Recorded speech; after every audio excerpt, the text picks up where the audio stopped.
आज के ज़माने में जब आप एआई से बनी हुई चीज़ें देखते हैं तो आपको कुछ हैरानी होती है क्योंकि उन वीडियोस में बाज़-औक़ात आपको नज़र आता है कि एनर्जी एकदम क्रिएट हो जाती है। बाज़-औक़ात आपको चीज़ें ज़मीन पर गिरती हुई आहिस्ता महसूस होती हैं। बाज़-औक़ात आपको हर एक्शन का रिएक्शन नहीं मिलता। गर्ज़ ये है कि आपको साइंसी कवानीन इन वीडियोज़ में नज़र नहीं आते। लेकिन अगर मैं आपको ये बताऊँ कि हम आर्टिफ़िशियल इंटेलिजेंस को फ़िज़िक्स सिखाने जा रहे हैं, उसे फ़िज़िक्स की ट्यूशन पढ़ाने जा रहे हैं, तो आज आपको एक नई रिसर्च के बारे में बताने जा रहे हैं, जिसके बाद आपको जो एआई मॉडल्स हैं, वो मुख्तलिफ़ तरीके से काम करते हुए दिखाई देंगे। आज हम जब भी बात करते हैं आर्टिफिशियल इंटेलिजेंस की, तो उसमें हमारे पास जितने भी मॉडल्स आते हैं, वो लार्ज लैंग्वेज मॉडल्स हैं। वो मॉडल्स फिज़िक्स बेस्ड रूल्स के मॉडल्स नहीं हैं।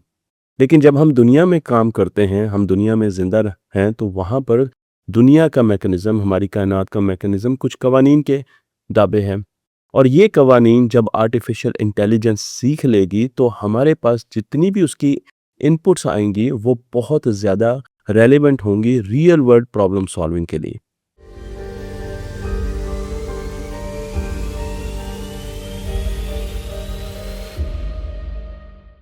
और इसलिए आज हम चलते हैं एक रिसर्च पेपर की तरफ। ये रिसर्च पेपर दिया है साइंटिस्ट ने, इनका ताल्लुक है EPFL, the Swiss Federal Institute of Technology in Lausanne. बहुत ही मशहूर यूरोप का रेप्यूटेड इंजीनियरिंग इंस्टीट्यूट है और इनका ये पेपर नेचर कम्युनिकेशंस में पब्लिश हुआ है और अब इस वक्त पीयर रिव्यू हो रहा है। इस पेपर में ये कोशिश की गई है कि हम किस तरीके से एआई को फिजिक्स सिखा सकते हैं। ये कोशिश 2018 में भी की गई, जबकि फिजिक्स को रूल्स में बनाया गया और वो रूल्स सिखाए गए मुख्तलिफ प्रोग्राम्स को, लेकिन वहाँ पर हमें बहुत ज़्यादा कामयाबी नहीं हुई। हाँ, हमने ऐसी वीडियो गेम्स तो बनाई जिसमें हमें नज़र आता है कि मोमेंटम के और टॉर्क के, गाड़ियों की रेसिंग वीडियो गेम्स की मैं बात कर रहा हूँ, वहाँ के कुछ असूल देखे जा सकते हैं।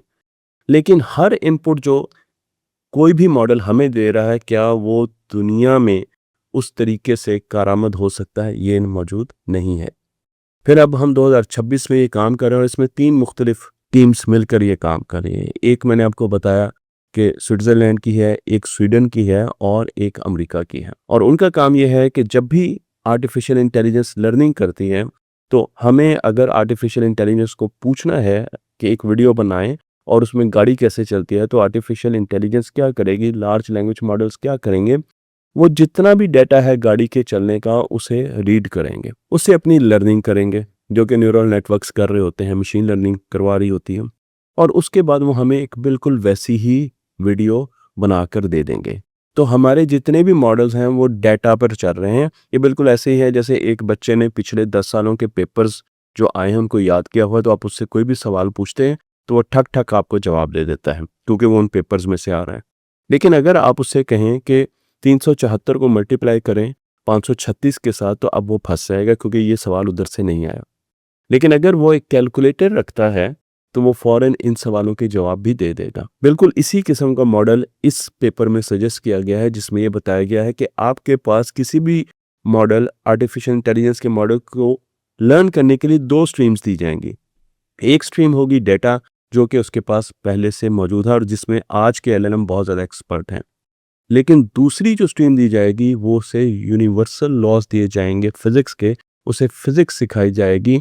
और जब वो फिजिक्स के साथ उस डेटा को मैनिपुलेट करेगा, तो बहुत सी चीज़ें ख़त्म होना शुरू हो जाएंगी। तो पहले हम क्या करते थे, पहले हम पैटर्न्स के साथ स्टडी करते थे, डेटा के साथ स्टडी करते थे और उसकी बेसिस पे प्रिडिक्शन करते थे। अब हम करेंगे कि हर एक्शन का एक इक्वल रिएक्शन भी होता है। तो अगर डेटा एक्शन दिखा रहा है लेकिन उसका रिएक्शन नहीं दिखा रहा, तो उस डेटा से लर्निंग नहीं कराई जाएगी। हम ये भी देखते हैं कि जब फोर्स लगती है चीज़ें एक्सेलरेट करती हैं, और अगर डेटा ये कह रहा है कि एक ऐसी वीडियो है जिसमें कोई फोर्स लगे बगैर चीज़ एक्सेलरेट कर रही है, तो उस डेटा से लर्निंग नहीं कराई जाएगी। रूल्स बनाए जाएंगे। अब जब हम इस तरीके से मॉडल्स की ट्रेनिंग कराएंगे, तो अब वो मॉडल जो आपको आउटपुट देंगे, वो आउटपुट रियलिटी के बहुत करीब होगी। इसीलिए मैं आपको जो फ्यूचर की प्रिडिक्शन बताने जा रहा हूँ, वो ये है कि 2031 में ऐसे मॉडल हमारे पास आ चुके होंगे और ऐसे मॉडल इंजीनियर्स के लिए बहुत ज़्यादा काम करेंगे। अगर आपने किसी भी रियल टाइम फिनोमेना को डिज़ाइन करना है, मसलन आपने किसी फोकलिफ्टर को डिज़ाइन करना है, आपने किसी गाड़ी को डिज़ाइन करना है, आपने किसी ब्रिज को डिज़ाइन करना है, आपने बहुत बड़ी बिल्डिंग को डिज़ाइन करना है, आपने स्पेस में कोई काम करना है, तो अब आपके पास ऐसे मॉडल आ चुके होंगे जो कि आपको बताएँगे कि ये चीज़ कैसे पॉसिबल हो सकती है। मैं आपको ये भी बता दूँ कि स्वीडिश टीम भी सेपरेटली अलग से इसी चीज़ पर काम कर रही थी और वो चाह रही थी कि वो रियल टाइम डेटा को ले और फ्यूचर की प्रेडिक्शन करे। मसलन आपके पास एक विंड मिल है और उससे हर साल आप एक ख़ास किस्म की मेगावाट की 100 मेगावाट की सपोज़ बिजली हासिल करते हैं। तो डेटा तो ये कहेगा, अगर आप डेटा की बेसिस पर कहें कि अगले साल कितनी मैं वॉटेज कितनी पावर उससे लूँगा, तो वो कहेगा कि 100 मेगावाट आप हासिल करेंगे क्योंकि पिछले 4 सालों से आप यही कर रहे हैं। लेकिन अगर आप फिज़िक्स के मॉडल बीच में इस्तेमाल करेंगे तो वो ये भी देखेंगे कि इसकी एरोडायनामिक्स चेंज हो गई है, विंड के पैटर्न्स चेंज हो रहे हैं, मौसम की वजह से विंड के पैटर्न भी चेंज हो रहे हैं। इसके जो स्पेयर पार्ट्स हैं वो भी बहुत 5 साल गुजार लिए तो अब उनकी जो आउटपुट है वो भी कम होती जा रही है। उसके साथ-साथ मुख्तलिफ़ किस्म के एरोडायनामिक के रूल्स जो हैं वो भी उस पर लगाएगा, वो फ्लोस को भी देखेगा और फिर वो आपको बताएगा कि ये आपको इस साल 90 मेगावाट आउटपुट देगा, क्योंकि अब बीच में फिज़िक्स आ चुकी है। तो हमारी पूरी की पूरी इंजीनियरिंग जो डोमेन है वो चेंज होने जा रही है और जो काम इंजीनियर्स पहले खुद बैठ के करते थे, अब उनके लिए ऐसे सॉफ्टवेयर्स आने जा रहे हैं जो कि इंजीनियरिंग के बेसिस पर जो रियल टाइम ऐसे डिसीजंस करेंगे। और फिर इसी तरीके से हमारी गेमिंग इंडस्ट्री भी चेंज होने जा रही है। अब गेमिंग इंडस्ट्री में और रियल टाइम चीज़ों में आपको फ़र्क करना बहुत मुश्किल होगा। आप एक गाड़ी में बैठे हुए हैं या आप सिमुलेशन में बैठे हुए हैं एक गाड़ी में, इसे देखना, इसका एक्सपीरियंस जो है वो आपको लगेगा बिल्कुल एक जैसा है। आप स्पेस में मौजूद हैं या आप ज़मीन पर एक वीडियो गेम खेल रहे हैं, इसका एक्सपीरियंस बिल्कुल एक जैसा आपको नज़र आएगा।